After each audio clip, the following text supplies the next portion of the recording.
Hi అండి, మీ స్రవంతిని. Welcome back to my channel Sravanthi Narla cooking recipes. ఈరోజు మీకు కొత్తిమీర నిల్వ పచ్చడిని చూపిస్తాను. చాలా రుచిగా ఉంటుంది, చాలా సింపుల్గా కూడా ప్రిపేర్ చేసుకోవచ్చు. నేను చెప్పినట్టు ఈ కొలతలతో చేసేయండి. మొదటిసారిగా చేసినా కూడా పర్ఫెక్ట్గా వస్తుంది. టేస్ట్ అయితే చాలా బాగుంటుంది. అన్నం ఏ టిఫిన్లోకైనా సూపర్గా ఉంటుంది. ముందుగా కొత్తిమీర కూడా హెల్త్ కూడా చాలా మంచిది కదా, తప్పకుండా మీరు ట్రై చేయండి. వీడియో ప్రాసెస్లోకి వెళ్ళే ముందు ఎవరైతే మన ఛానల్ని సబ్స్క్రైబ్ చేసుకోకపోతే ప్లీజ్ మన ఛానల్ని సబ్స్క్రైబ్ చేసుకోండి. ఇక్కడ నేను ముందుగా ఒక పెద్ద కొత్తిమీర కట్టని తీసుకున్నాను. ఇక్కడ మీరు ఎంత కొత్తిమీర తీసుకుంటున్నాం అనేది ముఖ్యం కాదండి, మీరు ఎంతైనా కొత్తిమీర తీసుకోండి. ఇలా కొత్తిమీరని తీసేసుకొని మంచిగా శుభ్రంగా కొత్తిమీరని కడిగేసిన తర్వాత మనం ఫ్యాన్ కింద క్లాత్లో ఆరబెట్టుకోవాలి. ఆరబెట్టుకున్న తర్వాత మీరు ఏ కప్ అయినా తీసుకోండి, ఏ బౌల్ అయినా తీసుకోండి. ఇలా ఫుల్ వరకు మనం ఒత్తి ఇలా ఫుల్ వరకు ఒక కప్పు తీసుకోవాలి. మీరు ఏదైనా తీసుకోండి, నో ప్రాబ్లం. నేనైతే ఇక్కడ ఈ బౌల్ తీసుకున్నాను. ఈ బౌల్ నిండా కొత్తిమీరని తీసుకున్నాను కాబట్టి నేను ఒక్క కొత్తిమీర కట్టని చెప్పను. మీరు ఎంత తీసుకున్నా పర్లేదు కొత్తిమీర. మీరు మెజర్మెంట్ ప్రకారం ఏ కప్పు అయితే తీసుకుంటారో ఆ కప్పు నిండా ఫుల్గా ఒత్తి తీసేసుకోవాలి. చూడండి, ఆ కప్పు ఇప్పుడు నేను ఏ కప్పు అయితే తీసుకున్నానో ఆ కప్పు కొలతల ప్రకారం చూపిస్తాను.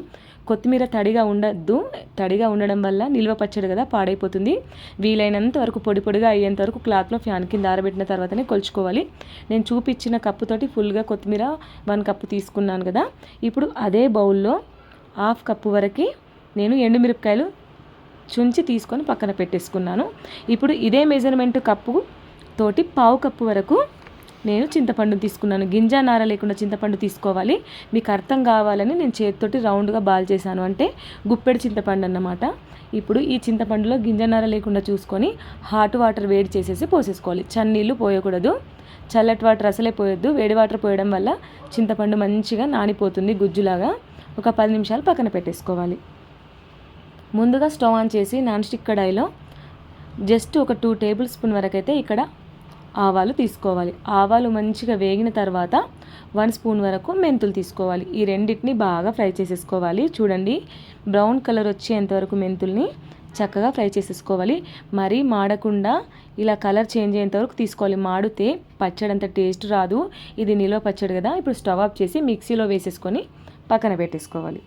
ఇప్పుడు ఇదే నాన్ స్టిక్ కడాయిలో ఒక 3 టేబుల్ స్పూన్ ఆయిల్ వేసేసుకొని ఇప్పుడు మనం కొలుచుకున్న ఎండుమిరపకాయలు అయితే ఇందులో వేసేసుకొని ఇవి కూడా మాడకుండా మంచి కలర్ వచ్చేంత వరకు ఫ్రై చేసేసుకోవాలి.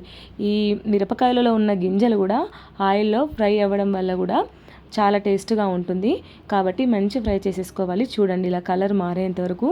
మరీ మాడే విధంగా అయితే మిరపకాయలు ఫ్రై చేయొద్దు. ఈ విధంగా కలర్ వచ్చిన తర్వాత ఇప్పుడు మనం స్టవ్ ఆఫ్ చేసేసి ప్లేట్లోకి తీసుకొని చల్లారబెట్టేసుకోవాలి ఈ మిరపకాయలన్నీ.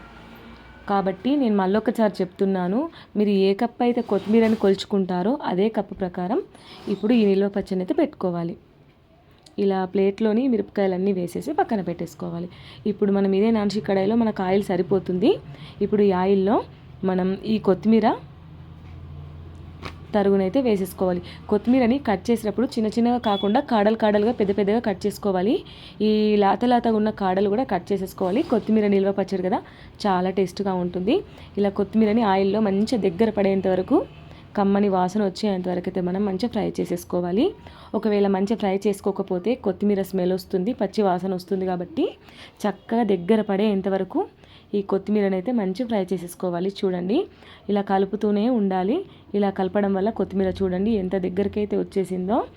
ఇలా మనం మంచిగా ఫ్రై చేసేసుకున్న తర్వాత ఇప్పుడు చూడండి, మనం ఇప్పుడు స్టవ్ ఆఫ్ చేసేసి దీన్ని కూడా ప్లేట్లోకి తీసేసుకోవాలి. చూడండి, ఈ విధంగా వచ్చిన తర్వాత ఈ కొత్తిమీరని ఈ ప్లేట్లోకి తీసేసుకోవాలి మొత్తం. ఇలా ప్లేట్లోకి తీసేసుకున్నాం కదా. ఇప్పుడు పక్కన పెట్టేసుకుందాము ఈ కొత్తిమీరని కొంచెం చల్లారేంత వరకు. మనం మిక్సీ జార్లో ఆవాలు మెంతులు వేసాం కదా, ఫస్ట్ ఇప్పుడు దీన్ని సన్నగా మిక్సీ పౌడర్ లాగా పట్టేసుకోవాలి. చూడండి, ఎక్కడ కూడా ఉండలుగా లేకుండా మెత్తని పౌడర్ చేసేసుకోవాలి. ఇలా పౌడర్ చేసుకున్న తర్వాత ఇప్పుడు మనం ఆయిల్లో ఫ్రై చేసిన ఎండుమిరపకాయలు, ఆ ఎండు నానబెట్టిన చింతపండు, ఈ రెండింటిని వేసేసి ఇప్పుడు ఇందులోనే 1 స్పూన్ వరకు పసుపు, 2 స్పూన్ల వరకు సాల్ట్ని వేసేసుకుంటున్నాను. ఇక్కడ ఇలా వేసేసుకొని ఇప్పుడు ఒకసారి క్యాప్ పెట్టేసి మనం మెత్తని పేస్ట్ లాగా పట్టేసుకోవాలి. చూడండి, మనం వాటర్ పోయాల్సిన అవసరం లేదు. చింతపండు వాటర్ నానబెట్టిన వాటరే ఇందులోకి సరిపోతాయి. ఇలా మెత్తగా వీలైనంత వరకు మెత్తగా పేస్ట్ లాగా పట్టుకోవాలి. చూడండి, ఇలా పట్టుకున్న తర్వాత ఇప్పుడు ఇందులోకి మనం ఆయిల్లో ఫ్రై చేసిన కొత్తిమీర తరుగును మొత్తం వేసేసుకోవాలి. చూడండి, ఇలా వేసేసుకొని ఒకసారి క్యాప్ పెట్టేసి మనం ఒక చుట్టూ తిప్పి మిక్సీ అయితే పట్టుకోవాలి. అలా పట్టుకుంటే ఇప్పుడు మనకు కొత్తిమీర నిల్వ పచ్చడి అయితే ఈ విధంగా వచ్చేస్తుంది. చూడండి, అక్కడక్కడ మనకు కొత్తిమీర అనేది కనిపిస్తుంది. చూడండి, ఈ విధంగా పట్టుకోవాలి. ఇప్పుడు ఇలా పట్టుకొని పక్కన పెట్టేసుకోవాలి. ఇప్పుడు స్టవ్ ఆన్ చేసి ఇదే నాన్షి కడాయిలో 1 కప్పు వరకు ఆయిల్ తీసుకోవాలండి. అంటే 1/2 కప్పు ఆయిల్, 1 కప్పు వరకు ఆయిల్ తీసేసుకోవాలి. ఇలా ఆయిల్ హీట్ అయిన తర్వాత ఇందులో ఒక 2 స్పూన్స్ వరకు అయితే ఆవాలు వేసేసుకోవాలి.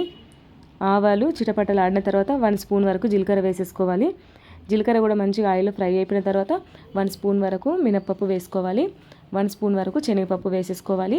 ఈ పప్పులన్నీ కొంచెం కమ్మని వాసన వచ్చేంత వరకు, బ్రౌన్ కలర్ వచ్చేంత వరకు పప్పుల్ని మంచిగా వేయించాలి. ఆయిల్లో ఇలా చక్కగా కలుపుకోవాలి. ఇలా కలుపుకున్న తర్వాత ఇప్పుడు కొద్దిగా కరివేపాకు వేసుకోవాలి. ఇలా కరివేపాకు వేసుకున్న తర్వాత కొద్దిగా ఎండుమిర్చి కూడా వేసేసుకొని ఇలా చక్కగా కలుపుకోవాలి. చూడండి, ఈ కరివేపాకు, ఎండుమిర్చి, పప్పులు మంచిగా కలర్ చేంజ్ అయ్యేంత వరకు ఇలా మనం కలుపుకున్న తర్వాత ఇప్పుడు ఇందులోకి 1 టీ స్పూన్ పసుపు కూడా వేసేసుకొని ఇలా చక్కగా కలుపుకోవాలి. ఇప్పుడు ఇలా కలుపుకున్న తర్వాత ఇక్కడ మనం పట్టుకున్న కొత్తిమీర పచ్చడిని అయితే ఇందులో వేసేసుకోవాలి మొత్తం. చూడండి, ఇలా వేసేసుకున్న తర్వాత ఇప్పుడు మంటను లో ఫ్లేమ్లో పెట్టేసి ఒక 5 నిమిషాల వరకు అయితే మనం చక్కగా కలుపుకోవాలి. ఆయిల్లో బాగా కలిసే విధంగా మనం చక్కగా కలుపుకోవాలి. నేను ఇప్పుడు ఈ తాలింపులో ఒకటైతే మిస్ అయిపోయాను, వెల్లుల్లి వేయడం మర్చిపోయాను. కాబట్టి ఇప్పుడు నేను ఈ బాండీని పక్కన పెట్టేసి ఇంకొక చిన్న బౌల్లో ఒక 2 టేబుల్ స్పూన్ ఆయిల్ వేసేసుకొని ఇలా ఆయిల్ హీట్ అయిన తర్వాత పొట్టుతోటి దంచుకున్న ఒక 10-15 వెల్లుల్లి రెబ్బలు అయితే వేసుకొని ఫ్రై చేసుకుంటున్నాను. మనం తాలింపులోనే వేసేయాలి కరివేపాకు, ఎండుమిర్చి వేసిన తర్వాత. ఇప్పుడు నేను ఇది వేయడం మర్చిపోతున్నాను, సపరేట్గా వేయించి అయితే ఈ పచ్చళ్ళు అయితే వేసేస్తున్నాను.